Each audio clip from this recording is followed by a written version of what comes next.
sebelum kemerdekaan Indonesia dan setelah kemerdekaan Indonesia hingga kepada PPRA dan sampai sekarang. Nah, sementara Pak Soleman Ponto memaparkan bagaimana sebetulnya kita ini ke depan harus apa.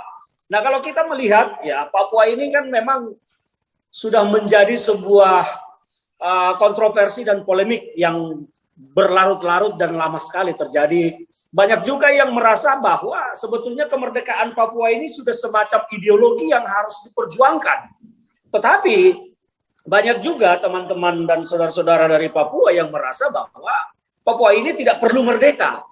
Nah, kalau kita membandingkan, apalagi tadi Pak Markus bicara tentang aborigin atau apa segala macam, sangat jauh berbeda, Pak. Aborigin itu kalau kita melihat sekarang hampir tidak menjadi apa-apa. Artinya apa? Sebetulnya Indonesia sangat serius ingin memajukan Papua, memperbaiki Papua secara sosial, politik, ekonomi, dan segala macam. Kemana aja? Kok sekarang baru komen? Macam mana bos-bos kita ini? Gaspol! Gubrak. Oh lala bebe.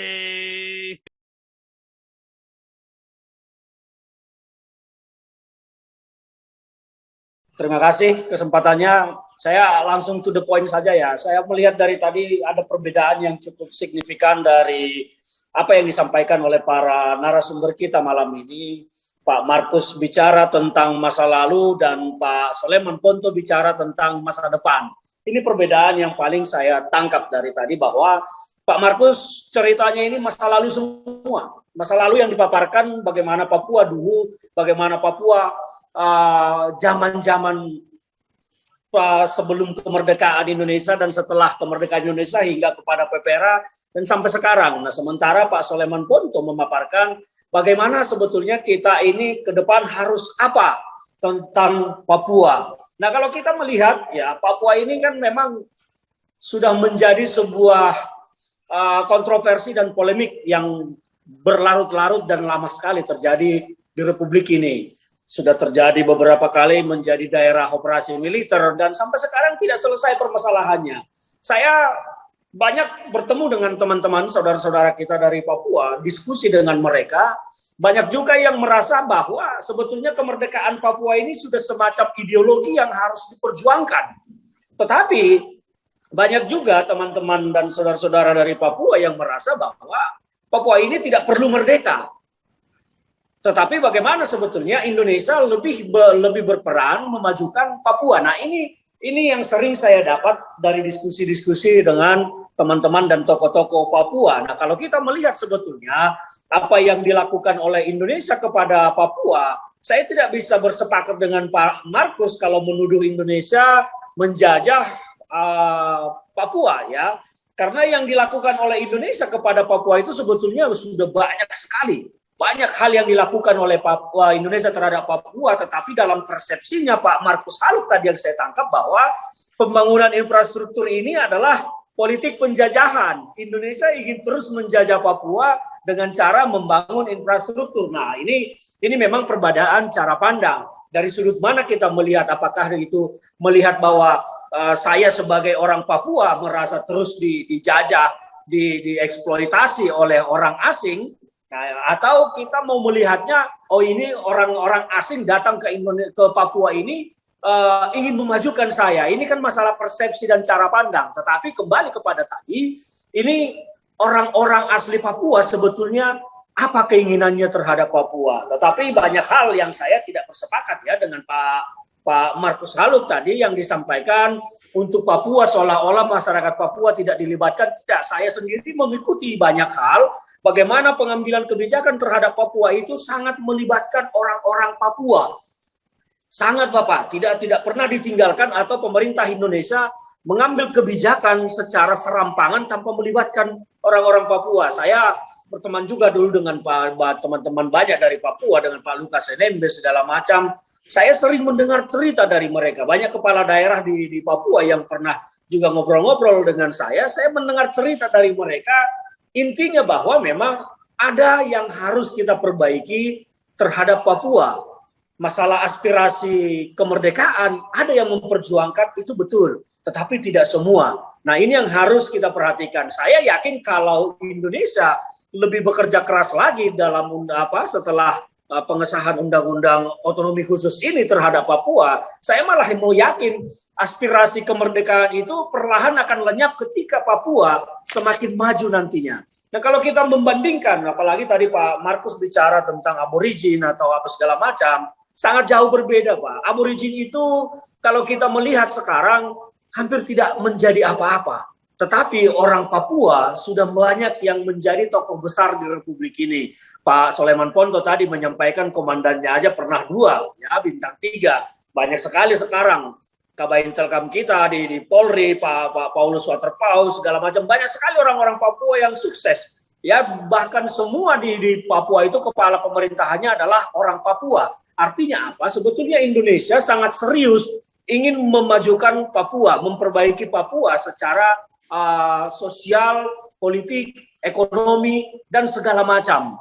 Saya tidak melihat Indonesia berniat menjajah atau malah menghancurkan atau merusak Papua. Kita melihat Jokowi sendiri, Presiden Indonesia saat ini baru yang memerintah sekitar 7 tahun, sudah 13 kali ke Papua, Pak. 13 kali mendatangi Papua. Tidak pernah dilakukan oleh Presiden sebelumnya. Tetapi memang kita belum bisa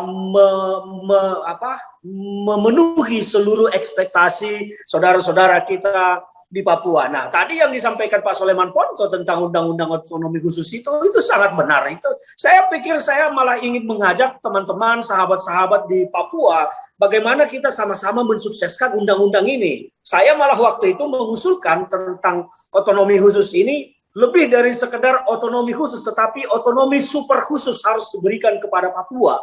Ya, kalau kita membandingkan antara Aceh dengan Papua, memang ini masih sudah hampir setara, tetapi ada yang harus lebih didapat supaya Papua ini bisa lebih tentram, lebih merasakan mereka adalah bagian Indonesia. Karena selama ini terlihat sekali meskipun Papua ini ada di bawah kekuasaan, di bawah naungan Merah Putih, tetapi secara personal nurani banyak sekali yang merasa bahwa mereka bukan orang Indonesia tetapi adalah orang Papua. Pak Markus Salubta saja tadi berulang kali menyatakan orang Papua, makhluk Papua, habitat Papua. Saya sangat sayang sekali ya, menyayangkan sekali istilah-istilah itu. Tetapi ya silakan Pak Markus dengan pendapatnya saya hormati. Yang penting sekarang saya melihatnya seperti itu. Apa yang disampaikan oleh Pak Markus lebih banyak bercerita tentang masa lalu, tetapi tidak melihat masa depan Papua ini seperti apa. Pertanyaannya adalah, memang kalau Papua ini merdeka, sudah langsung seperti apa Papua? Apakah sudah akan bisa langsung mengatur dirinya sendiri dengan keragaman, dengan banyaknya suku-suku di Papua? Apakah sudah dijamin nanti tidak akan berebutan menjadi pemimpin di sana? Dulu kita sering mendengar bagaimana di Papua terjadi perang antar suku.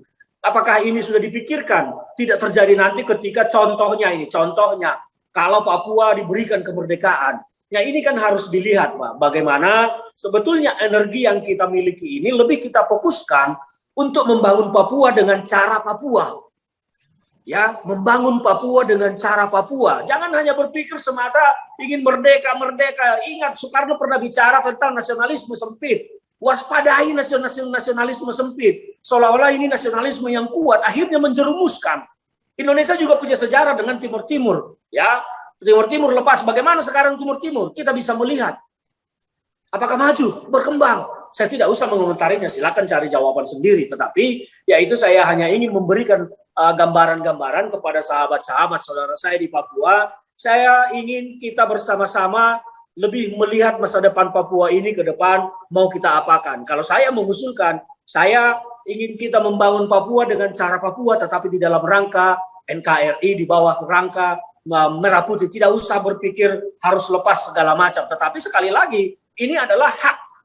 Ya, silakan teman-teman di Papua, saudara-saudara di Papua, kalau memang banyak yang ingin merdeka, silakan saja berpikir ke sana. Tetapi banyak juga yang tidak ingin merdeka, tetap menyatakan ingin menjadi bagian dari Indonesia. Nah, ini juga harus dipikirkan. Jangan sampai nanti malah yang terjadi adalah perang saudara, bentrok antar saudara, akhirnya kita tidak maju, lupa maju, dan tidak mampu maju. Hanya karena ekspektasi-ekspektasi yang tidak sepatutnya lagi ada dan lahir saat ini. Jadi sekali lagi dari saya sih seperti itu. Mudah-mudahan ada jawaban solusi yang terbaik bagi Papua ke depan. Akan seperti apa kalau kita melihat gerakan internasional juga saat ini kan terhadap Papua dari lembaga-lembaga resmi hampir tidak ada. Kalau Pak Markus tadi bilang bahwa Indonesia menutup pintu Dewan HAM PBB, saya pikir itu tidak benar ya. Papua itu sangat terbuka bagi siapapun. Sampai saat ini tidak ada pembatasan-pembatasan, meskipun memang masalah pemberitaan yang cenderung wartawan-wartawan asing yang memberitakan secara negatif itu dikurangi. Tetapi kalau soal lembaga-lembaga resmi negara, PBB segala macam, tidak ada larangan ke Indonesia maupun ke Papua. Jadi kalau melihat tidak adanya gerakan-gerakan resmi lembaga-lembaga internasional, saya pikir bahwa memang tidak ada saat ini yang mendukung Papua lepas dari Indonesia, kecuali ada gerakan-gerakan ya aktivis-aktivis internasional, aktivis HAM, aktivis sosial politik internasional seperti yang paling sering kita dengar belakangan ini Veronica Koman ya. Saya tidak tahu siapa di belakangnya, tetapi dia paling banyak bicara.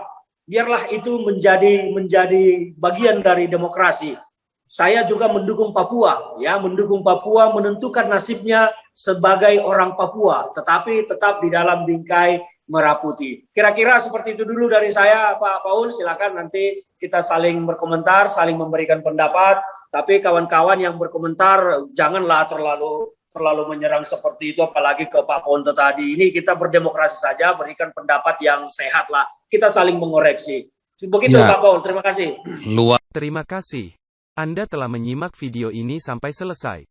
Silakan tuliskan masukan atau pengalaman Anda sesuai tema video yang kami sajikan. Kami berharap masukan Anda bisa memberi edukasi sebagai bahan pertimbangan untuk membangun pola pikir positif. Kepedulian Anda sangat bermanfaat membangun generasi dalam menyikapi narasi atau sumber berita. Terima kasih.